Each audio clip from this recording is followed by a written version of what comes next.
প্রত্যেকটা সময়েরই রয়েছে আসলে আলাদা আলাদা বৈশিষ্ট্য, আলাদা আলাদা সৌন্দর্য।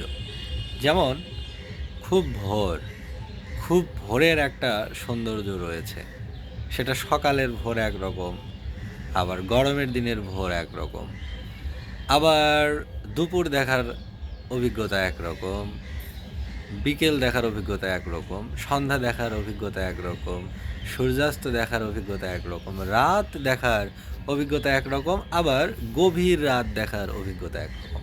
এবং সেটা বিভিন্ন সময়ে, বিভিন্ন ঋতুতে, বিভিন্ন মাসে প্রকৃতি বিভিন্ন সাজে সজ্জিত থাকে। শীতের সকালের দৃশ্য হচ্ছে কুয়াশাচ্ছন্ন চারপাশ, ধীরে ধীরে সূর্য আকাশে উঁকি দেবে কুয়াশা ভেদ করে। পৃথিবীতে ভূপৃষ্ঠে তাপমাত্রা বৃদ্ধি পাবে, কুয়াশাগুলো বাষ্পীভূত হয়ে উঠে চলে যাবে, উবে যাবে, সরে যাবে এবং সূর্যের আধিপত্য থাকবে। এবং তীব্র শীতের ভিতরে সূর্যের আধিপত্য থাকে খুবই কম, সূর্যের আলো থাকে অনেক কম, তাপমাত্রা থাকে অনেক কম। তাও দিনের বেশিরভাগ সময় কোথাও না কোথাও কুয়াশা একটু একটু করে থাকে। আবার শীত যখন কমতে থাকে তখন সূর্যের পারফরমেন্স, সানলাইটের যে তাপমাত্রা, এটা ধীরে ধীরে বাড়তে থাকে। তখন দেখা যায় আবার আলোর তীব্রতা বেশি।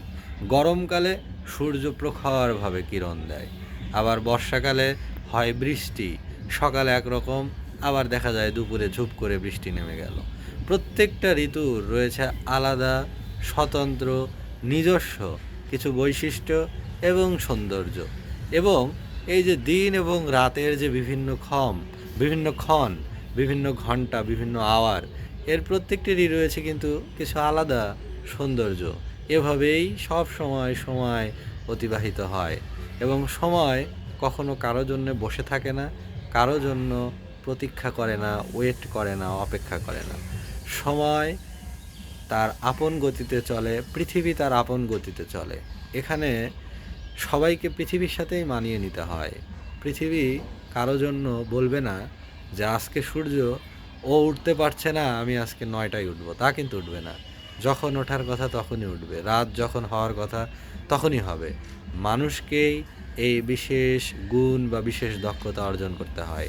সেটা হলো অভিযোজন ক্ষমতা, খাপ খাওয়ানোর ক্ষমতা, অ্যাডাপ্টেশন পাওয়ার। যার অ্যাডাপ্টেশন পাওয়ার যত ভালো, যে যত বেশি সময়ের মূল্য বোঝে, যে যত বেশি অধ্যবসায়ী, পরিশ্রমী, আন্তরিক, সক্রিয়, সে তত সফল। এবং পৃথিবীতে শুধুমাত্র যোগ্যতা এবং দক্ষতার দ্বারাই মানুষ সফল হতে পারে, প্রতিভার দ্বারা, পরিশ্রমের দ্বারা, যোগ্যতা এবং দক্ষতার দ্বারা। যে মানুষ দক্ষ সে সবসময়ই সামনের দিকে এগোবে এবং এটা তার একান্তই নিজস্ব একটি ব্যাপার, নিজস্ব একটি যোগ্যতা। এখানে কারো স্কিল দিয়ে অন্য কাউকে চালানো যায় না এবং পূর্ব সুরীদের থেকেও সেটা পাওয়া যায় না। সেটা হয়তো অর্থ সম্পত্তি পাওয়া যেতে পারে, বাট স্কিল যেটা, দক্ষতা যেটা, মানুষের বড় হওয়ার পিছনে, ভালোভাবে বেঁচে থাকার পিছনে সবচেয়ে বড় ভূমিকা পালন করে মানুষের দক্ষতা।